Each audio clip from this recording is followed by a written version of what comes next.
Le travail en réseau, comment conjuguer les différentes temporalités en présence?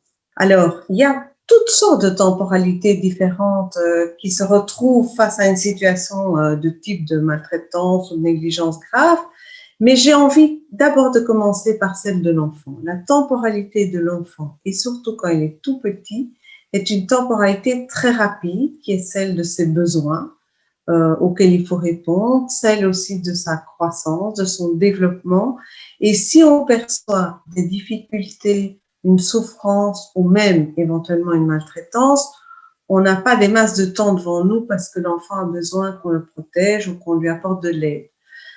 Et en même temps, ça rejoint la question de la temporalité de celui qui est tout proche de l'enfant, hein, que ce soit l'enseignant, celui qui anime une activité, du sport ou même les scouts, voilà, toutes les louveteaux, toute activité. Euh, Lorsqu'on est le témoin privilégié d'une souffrance de l'enfant ou d'une maltraitance, on peut être pris par, d'abord émotionnellement, c'est très dur, mais l'envie d'agir au plus vite, euh, avec le risque de fonctionner un peu comme la famille dans un passage à l'acte.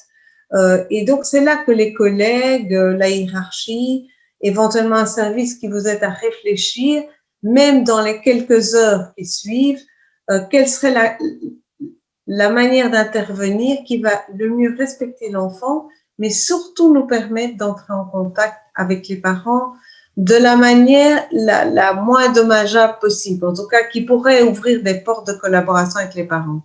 Alors ça, c'est la temporalité de l'enfant et de l'intervenant qui est tout proche de l'enfant. Après, vous allez vous rendre compte que peut-être la temporalité des services d'aide est une autre temporalité parce qu'ils vont effectivement prendre le temps pour voir comment entrer en contact avec les parents, quelle est la meilleure manière, et peut-être vous allez trouver que c'est une temporalité trop longue, où on ne va pas assez vite par rapport à l'enfant.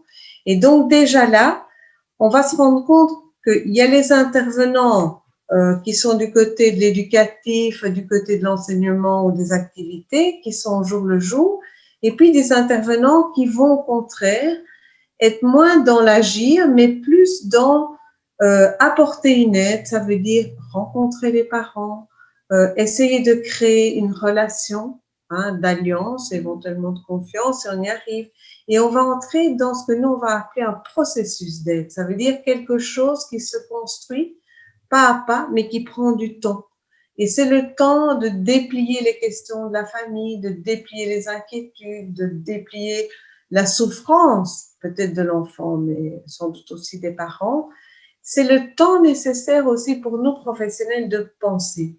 Et donc, on va avoir des interventions qui vont être sur une durée plus longue, qui tiennent compte de chacun des membres de la famille, et donc, effectivement, qui va être différente de celle du monde de l'enseignement, du monde éducatif ou de ces témoins proches de l'enfant dans toutes sortes d'activités. Et puis, vous allez avoir encore d'autres temporalités, hein, si on doit mettre des procédures en route. Alors, si l'enfant doit être protégé parce qu'il y a une maltraitance grave, ben, cette temporalité-là peut être très rapide. Hein, on va obtenir par l'intervention du parquet une protection de l'enfant. Mais il y a d'autres procédures dans l'aide à la jeunesse ou dans le système judiciaire qui peuvent prendre beaucoup de temps.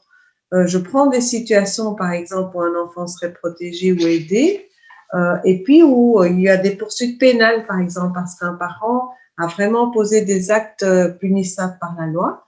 À ce moment-là, on a une temporalité complètement différente de la temporalité de l'aide.